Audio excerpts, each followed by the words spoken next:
Muito bem, vamos lá. Ô, João, trazendo informação para a audiência, o que você quer trazer, João? Ô, Pitoli, vamos começar falando então sobre essa questão da família Mantovani? Por favor, acho que é um importante assunto, João. A gente tem algumas imagens aí, Edson. O laudo pericial solicitado pela defesa do trio acusado de ter hostilizado o ministro do Supremo Tribunal Federal, Alexandre de Moraes, lá no aeroporto de Roma, em julho do ano passado, afirma que o filho do ministro, Alexandre Barsi, é quem teria agredido o empresário Roberto Mantovani. O advogado Ralph Totman solicitou um parecer técnico pericial, ao qual o Poder 360 teve acesso, ao laboratório de perícias Ricardo Molina de Figueiredo. Ralph é advogado do empresário Roberto Mantovani Filho, da mulher dele, Andréa Mantovani, e do genro, Alex Zanata, que é justamente o trio acusado de hostilizar o ministro Alexandre de Moraes em Roma. O parecer concedido à defesa na última sexta-feira diz que as imagens apresentadas no relatório da Polícia Federal prejudicaram a visualização de uma suposta agressão do filho do ministro. A informação foi divulgada pela revista Oeste e confirmado pelo Poder 360. As imagens não continham referenciais temporais, que são os códigos de tempo, em tradução livre que a gente chama, que permitem uma avaliação cronológica dos acontecimentos segundo o laudo. Os peritos, Maurício Tadeu dos Santos e Ricardo Molina de Figueiredo, dizem que houve uma curiosa falha na numeração desses frames, duplicando imagens e suprimindo a cena real do vídeo, que teria sido omitida. Olha só. Curiosa falha na numeração dos frames. Exato. Ô, João, então só um parêntese para a gente deixar claro tecnicamente. Frame quadro, certo? 1 segundo tem 30 frames. 1 segundo de imagem, certo, Edson? Me corrija, eu sei que é o professor da matéria, né? 1 segundo de imagem tem 30 frames. Ou seja, você consegue, na captação dessa imagem, pelo menos era assim, né, Edson? Acho que deve se manter, né? 1 segundo de imagem, 30 frames. O que significa o seguinte: quando você captura no seu celular, na câmera de vídeo, 1 segundo, tem 30 quadros para compor 1 segundo de imagem. Então você consegue, aquela espécie de desenho, né, quando você faz o desenho animado, lembra? Quando o Walt Disney começou, que fazia aquele desenho frame a frame, quadro a quadro, e que você, quando fazia aquele movimento, né, paginar, não sei como é que a gente pode chamar aquilo, né, e você conseguia ver o desenho se movimentando. Este é o cenário dos frames, essa é a condição dos frames. Então, 1 segundo de imagem, 30 frames. Quero este frame. Significa que dentro daquele segundo, você quer dividi-lo em 30 e pegar apenas uma parte. Quando o João traz essa frase, tecnicamente, ela pode parecer meio confusa. Uma curiosa, como é que é, João? Curiosa... É uma curiosa falha na numeração desses frames. Espera um pouquinho. Curiosa falha na numeração dos frames significa para mim o seguinte: tá faltando frame aí. Tem segundo com menos de 30 frames, é isso? Porque não dá para numeração dos frames, é uma sequência de imagens. Isso. Né, João? Isso, e inclusive um outro trecho desse laudo diz que as imagens foram duplicadas e as cenas reais do vídeo foram suprimidas e teriam sido, abre aspas, omitidas, Pitoli. Então a gente tem o uso da palavra curiosa, falha, e também que as imagens foram omitidas. Além disso, a qualidade dos frames disponibilizados nesse relatório não seriam compatíveis com a qualidade vista nos vídeos do aeroporto de Roma. Essa suposta cena que teria sido suprimida, mostraria um tapa na nuca dada por Barsi contra Mantovani, Barsi, filho de Alexandre de Moraes, Alexandre Barsi de Moraes, antes da suposta reação do empresário de levantar o braço, atingindo os óculos do filho do ministro. A reação foi classificada no laudo como instinto de defesa e a acusação de agressão de Mantovani Filho contra Barsi foi questionada. Outra inconsistência, Pitoli, para os peritos, é que as imagens usadas para sustentar a denúncia da Procuradoria-Geral da República por calúnia, lá em 16 de julho desse ano, não tem áudio. O Procurador-Geral da República, Paulo Goné Branco, tomou a decisão de denunciar o trio baseado no relatório da Polícia Federal e nas expressões corporais que indicariam as supostas ofensas ao ministro. Os peritos solicitados pela defesa concluíram que houve erros e discrepâncias nas descrições contidas no relatório da PF, classificado por eles como, abre aspas, uma mera ilustração de uma narrativa baseada nos depoimentos de Alexandre de Moraes e seus familiares, fecha aspas, e não em uma análise técnica, objetiva e isenta da realidade dos fatos. Acrescentou que qualquer dúvida existente pode ser dirimida se forem disponibilizados os vídeos para os peritos da defesa. À defesa da família foi concedido 15 dias para se manifestar sobre a denúncia da Procuradoria em 6 de agosto. Só mais um detalhe dessa informação, um outro ponto questionado foi exatamente as negativas de acesso direto aos arquivos de vídeo disponibilizados pelas autoridades italianas. O documento afirma que a negativa de acesso à cópia ou ao menos a disponibilização dessas capturas desses frames de relevância pericial, Pitoli, é uma situação totalmente inédita nas palavras desse laudo. E se tratando de arquivos digitais, o processo de copiagem em nada alteraria as características originais, além de que seria um procedimento padrão da Polícia Federal na realização de perícias, segundo o laudo. O ministro Dias Toffoli, que é o relator desse caso, negou a cópia do vídeo à defesa do trio que teria hostilizado Moraes em outubro de 2023. A defesa foi concedida para acessar as imagens só nas dependências do Supremo Tribunal Federal. Reiterados pedidos de acesso à cópia dessas imagens foram feitas pelo advogado, o Ralph Totschmann, desde a decisão do Supremo Tribunal Federal, Pitoli. Bom, a gente precisa contextualizar historicamente, fazer uma linha do tempo. É necessário. Na linha do tempo, dias antes desse episódio, naquele final de semana, em julho do ano passado, em Roma, dias antes, um cidadão que ainda não ocupava a cadeira de presidente do Supremo Tribunal Federal, ministro da Casa, Luiz Roberto Barroso, num evento da a União Nacional dos Estudantes, com a camisa mangas arregaçadas e a gravata afrouxada no colarinho, aquele cidadão bradava, gritava no microfone com uma voz esganiçada. Ele gritava: vencemos o bolsonarismo. Lembra disso? E aquilo causou uma certa repugnância, aquilo causou um certo mal-estar, um clima de, tá indigesto, não tá legal, e agora o ponta de lança chama para ele a atenção. Deixa comigo que eu resolvo. Deixa comigo que eu tiro o holofote sobre essa fala, né, inoportuna, inadequada de um ministro do Supremo que num evento da diz ter vencido o bolsonarismo. Então, naquele momento, Luiz Roberto Barroso faz com que todo holofote, né, todos fossem voltados para ele. No final de semana surge o episódio de Roma. No final de semana surge a questão envolvendo Alexandre de Moraes e sua família, que traz naquele episódio um momento de apreensão para a família Mantovani, e mais uma vez a intenção de colocar o manto do medo sobre o brasileiro que se manifesta diante das ações de ministros do Supremo que deveriam usar da circunspecção, da discrição no exercício da sua função, entretanto querem ser mais realistas que o rei. Em função disso e do tropeço, da lambança cometida por Luiz Roberto Barroso, Alexandre de Moraes aproveita da situação e cria esse jogo de cena. Qual é o jogo de cena criado? Desde o início nós queríamos as imagens, só que foi usada a Polícia Federal para busca e apreensão nos endereços da família Mantovani, foi usada mais uma vez a estratégia do medo para que ninguém, em nenhuma oportunidade, se manifestasse contra ministros do Supremo. Nós somos contra a hostilidade, nós somos contra a violência. Entretanto, o mesmo Alexandre de Moraes, tempos atrás, disse que se não quer crítica, não ocupe uma função pública. Se não está disposto a enfrentar a crítica pública do povo, que não ocupe postos que trazem a exposição. Quem disse foi Alexandre de Moraes.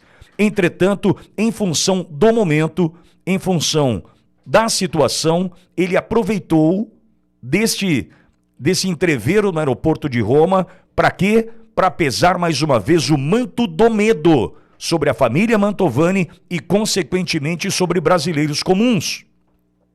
Estranho foi que nós, aqui nessa rádio, nós apresentamos um relatório, uma publicação, uma matéria, melhor assim, de um jornalista italiano que dizia o seguinte, você vai se lembrar, quem me acompanha há tempos vai se lembrar. A matéria dizia assim, olha, resolva o problema de vocês aí no quintal de vocês. Vocês estão com problemas aí no Brasil? Resolvam aí. Não traz para nós, não. Sabe, vocês estão querendo envolver Roma, o aeroporto de Roma, numa situação para tratar de problemas caseiros, domésticos. Lembra disso? Aquele repórter, aquele jornalista, relatou na sua matéria o seguinte, não tem nada, não aconteceu nada, nada. Entretanto, era importante naquele momento que o jogo de cena fosse criado para, primeiro, tirar o holofote de Luiz Roberto Barroso, que tinha dito dias antes que venceu o bolsonarismo, e depois para aproveitar a mesma cena para colocar medo sobre o brasileiro comum. O brasileiro que hoje olha para um juiz do Supremo e diz, eu tenho vergonha do que vocês estão fazendo com o Supremo Tribunal Federal. Não é um ataque à instituição, pelo contrário, é a defesa da instituição, dizendo para aqueles que ali estão, que estão nos envergonhando na forma que estão tratando o Supremo Tribunal Federal. Só que a cada manifestação é acionada a Polícia Federal, é abertura de inquérito, é perseguição, é assim que está acontecendo. Se você se colocar dessa forma, diante de qualquer ministro do Supremo, em qualquer voo comum, voo comercial doméstico, ou seja, internacional, qualquer voo, qualquer situação, se você se coloca dessa forma, prepare-se. Vem aí o peso do Supremo Tribunal Federal, usando da estrutura da Polícia Federal para perseguir e colocar medo em brasileiros. Então, amigo, é importante essa contextualização. E, na sequência, também é fundamental dizer que o aeroporto de Roma liberou as imagens, entretanto, Dias Toffoli deve ter olhado e falado, puta, que cagada dos caras, bicho. Pô, foi o filho do cara que anda compreendendo. Ó, vou sentar em cima das imagens, vou dificultar a liberação, vou dificultar o acesso e a gente estende o assunto e quem sabe um dia esquecem. Só que a verdade ela é persistente. Como diz o mestre Augusto Nunes, ela pode até desmaiar, mas ela vai aparecer. Ela persiste. Cláudio, bom dia, Cláudio Koffari aqui comigo. Cláudio, vejo eu que essa questão do aeroporto de Roma acaba se tornando um outro ponto bastante sensível neste momento na jornada do ministro Alexandre de Moraes. Se nega as imagens para a defesa, se dificulta a entrega das imagens do aeroporto de Roma para a defesa, se há uma curiosa alteração na ordem dos frames, ou seja, dos quadros da imagem, na perícia feita, significa que tem confusão aí. E a verdade insiste em prevalecer. Cláudio, bom dia. Muito bom dia, Alexandre Pitoli, bom dia aos colegas de estúdio, a vocês, milhares de cidadãos da audiência da Ouro Verde Brasil, no Brasil e no mundo. Então é o seguinte, eu sou um profissional do direito, a gente usa normas, regras, códigos, leis. Uma das coisas mais importantes que temos é o Código Penal. Descreve comportamentos que as pessoas, se praticarem, podem ser condenadas pela prática de um crime ali indicado. E existe o Código de Processo Penal. O Código de Processo Penal equivale à receita do bolo. Entre a pessoa se praticar um crime, o Estado descobrir, ou alguém prejudicado descobrir, levar o devido processo legal até a condenação. No Código de Processo Penal está escrito no artigo 311. Em qualquer fase do inquérito policial ou da instrução criminal, caberá prisão preventiva decretada pelo juiz de ofício, ou a requerimento do Ministério Público, ou a requerimento das partes, ou representante. Nós da área jurídica lemos e escrevemos com muito detalhe. Então o verbo que usa é caberá prisão preventiva. É uma possibilidade imperativa. Quando cabe a prisão preventiva? O artigo 312 fala, ela poderá ser decretada como garantia da ordem pública, conveniência da instrução criminal ou para assegurar a aplicação da lei penal quando houver prova da existência do crime e indício suficiente de autoria. O laudo do Dr. Molina, que está sendo exposto agora, renomadíssimo perito, permite identificar que Polícia Federal, membro do Supremo Tribunal Federal, cidadãos da mais alta cúpula do judiciário e do processo policial brasileiro, eles estão atrapalhando na instrução criminal. Se os frames 59 e 60 têm essa estranha falha, e se eles não são fidedignamente a imagem que chegou da Itália, se eles sofreram algum tipo de alteração que possa dificultar, impedir a análise correta dos fatos, isso está alterando a instrução criminal. Isso está tirando a segurança de aplicação da lei penal. É por isso, somente por isso, que o ministro Alexandre de Moraes, em seus inquéritos, tem decretado a prisão preventiva de centenas de pessoas. É por isso, e por isso que acontece todo dia no Brasil a decretação de prisão preventiva de centenas de pessoas. Brasileiros, se o laudo do Dr. Molina, que vai agora sofrer uma pressão na casa dele, na família dele, nos vizinhos dele, na vida dele, vocês vão ver a imprensa começar a falar mal do cara, vocês vão ver o inferno que o sistema corrupto e carcomido vai fazer. Vão atacar. Porém, o laudo dele de perito permite a defesa da família Mantovani, inclusive pedir prisão preventiva de alguém. Então, pera um pouquinho. A prisão preventiva do Alexandre de Moraes? Inclusive. Sabe por quê? Eu penso o seguinte, Cláudio. O Alexandre de Moraes mandou prender, dentre tantos, Coronel Naime. Alegando a mesma coisa. A mesma coisa. Ele põe os textos dele. Felipe Martins, eu não estou falando, olha, se eu for ler, eu vou passar 3 dias lendo, porque são 1.500 brasileiros. Né? Ou mais. Mas vamos lá. Vamos pegar esses mais populares ou mais conhecidos, porque a gente consegue fazer com que todos compreendam onde a gente quer chegar. O Silvinei Vasquez, ex-diretor da Polícia Rodoviária Federal, foi preso, né, preventivamente, com a justificativa de que não atrapalhasse as investigações. Exato. E ele não estava mais no exercício da função, ou seja, ele não tinha como acessar as máquinas, documentos, memorandos, e-mails, porque ele já estava fora da PRF. Mas a percepção persecutória do ministro Alexandre de Moraes diz que, não, mas ele tem relacionamento. Certo. Por isso que o Bolsonaro está proibido de conversar com o Valdemar. Certo, mas o Porque Cláudio... preventivamente está impondo regras para não atrapalhar a investigação. Olha o que o ministro usa para cercear todo mundo. Agora, mas você está me dizendo que o perito pode sofrer perseguição a partir do laudo técnico. É a história que a gente está acompanhando. É a história, sem dúvida. Pode, né? Pode. Estou colocando aí com a prudência supostamente sofrer uma perseguição em função do laudo técnico que ele está disponibilizando. Se ele sofrer qualquer tipo de pressão, como o Tagliaferro está sofrendo agora, entendo eu tinha que ser decretada que quem exerce a pressão tem que ser preso, porque está atrapalhando o processo. E nesse caso, vejo eu que o ministro Alexandre de Moraes tem que ser afastado das funções preventivamente e preso preventivamente. Não tem dúvida. Vai preso, a gente vai apurar, se nada aconteceu, você sai. Quem deveria pedir é o Procurador-Geral da República. Ah, não vai. Então, não, peraí. Eu não estou falando do almoço dos amiguinhos. Eu estou falando da legislação brasileira. Eu não sou advogado para ficar dizendo assim, quem é amigo e inimigo tem um tratamento. Eu sou advogado porque a lei é o império. A Constituição manda que é igual para todos são iguais perante a lei. Então, por que eu estou falando isso, Alexandre Pitoli? Porque se o Procurador-Geral da República, identificando tais situações, não oficiar não questionar seus procuradores que estão abaixo dele, que estão atuando nesse inquérito, para verificar isto que o perito está falando, começa que o próprio procurador passa a entrar numa situação de prevaricação.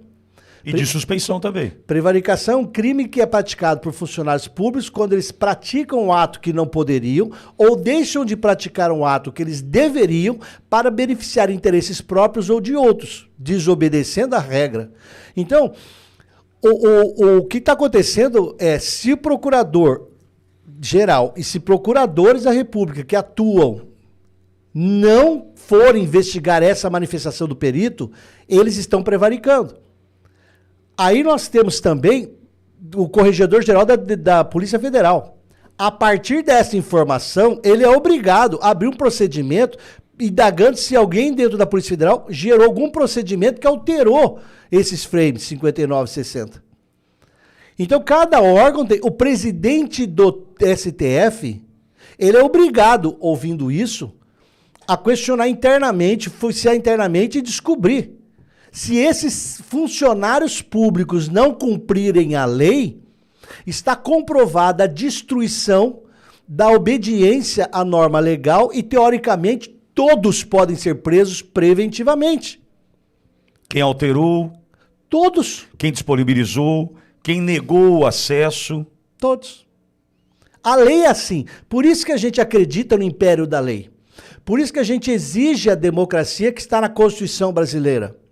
A gente sabe que o ser humano é falho, que a justiça é falha, mas nós não podemos ter uma alienação, um silêncio, uma covardia, um medo de não exigir o cumprimento da lei. Nós temos que berrar de pé com os dois punhos para cima, cumpram a lei. Por que, Alexandre Pitoli? Quando a gente pega situações de violência extrema, ou média, contra criança, contra adulto, contra idoso, contra qualquer um, o bom senso humano fala, tem que julgar essa pessoa, tem que condenar essa pessoa que praticou esse delito. A nossa humanidade está em tentarmos proteger os mais humildes, os mais vulneráveis, os mais fracos contra a opressão dos poderosos. É aí que está a humanidade. Quando eu tenho um estado em que, o estado pessoal, em que eu pessoalmente acho, ó, eu tenho força, eu tenho dinheiro, eu posso destruir qualquer um. Eu tenho um defeito de caráter absoluto. É um direito meu ter defeito de caráter. É um direito seu, é um direito de todo mundo ter defeito de caráter. Agora, a lei existe para que a gente consiga conviver socialmente e quem tem defeito de caráter e pratica atos ilegais que prejudicam os outros, tem que sofrer o devido processo legal. O que está sendo falado nessa perícia, Alexandre Pitoli, indica absoluta possibilidade da própria defesa oficiar quem for, inclusive a órgãos externos, para demonstrar a necessidade de prisão preventiva de quem conduz o inquérito e que pode ter alterado conteúdo, se o laudo tem. E eu chamo a atenção para uma coisa. Você é jovem... Eu? É. Eu sou jovem? Você é jovem. Pô, eu tô arrebentado, tô velho pra cacete. Não, velho. você é acabado. Hã? Mas você é jovem. Não, você é um bondoso. Você é bondoso. Eu tô sou mais velho que arrebentado. você, por isso que eu posso falar que você é jovem. Não, você não é mais. Você é mais experiente que eu. Chegamos no momento onde a experiência equivale. A idade você esquece. É, eu que sou que eu tô jovem. falando Cláudio, isso? obrigado. Uma honra, Pitoli. Pô, eu cumprimentei o Cláudio aqui. Que eu me lembre, você foi meu aluno. Cancela a psicóloga hoje, ô, João. Não vou mais à terapia hoje. É. Que eu me lembro, você foi meu aluno lá no começo dos anos 90. 89. 89, 90, 91. É, Você viu a época do impeachment do Collor. vi. O Você... impeachment foi no dia do meu aniversário de 18 anos. Ô, 29 louco, de verdade. setembro de 92. É, exato. Ah, agora eu descobri o dia do impeachment, eu não sabia. 29 de Só sabia o setembro dia do aniversário de do Pitoli. 92. É. E depois, nós tivemos, nos anos seguintes, a morte do PC Farias. O PC Farias, ele era uma eminência parda. Caixa preta. Que muita gente na época falou, e o Jô Soares na época tinha o programa dele que não era na Globo, Era no SBT. e no Jô Soares se discutia democraticamente a realidade brasileira. No SBT do Silvio Santos se discutia. Do Silvio Santos impedido de disputar a eleição de 89. Então no SBT se discutia democraticamente o Brasil, o que não podia ser na Globo. Nunca pôde. Aí, no Silvio Santos, o perito Molina foi falar. no SBT, no Jô Soares. Porque ele sofreu muita pressão quando fez o laudo do PC Farias, que mostrava que ele tinha sido assassinado, mostrava a situação do quarto, da mulher que estava com ele na cama, de onde tinha vindo o tiro, porque levantaram uma tese na polícia, óbvio que a mando de poderosos, que tinha sido uma relação, um crime passional. Sim. Tipo, ele matou o amante dele e se matou. E o perito Molina falou, não, senhor. Bem lembrado, é claro. Não, senhor. Esse senhor, esse perito Molina, ele é uma pessoa que aguenta o rojão, faz perícia com competência de mais de 40 anos de especialidade profissional, e ele suporta a pressão que a sociedade poderosa faz contra ele. E depois, a esposa do PC Farias, separada dele, que estava morando fora do Brasil, falava, mataram o meu marido foi assassinado, eu vou contar. E aí, um belo dia, ela morreu. Cláudio, Só para o brasileiro entender que esse jogo de filmes sim. acontece na realidade há muito tempo.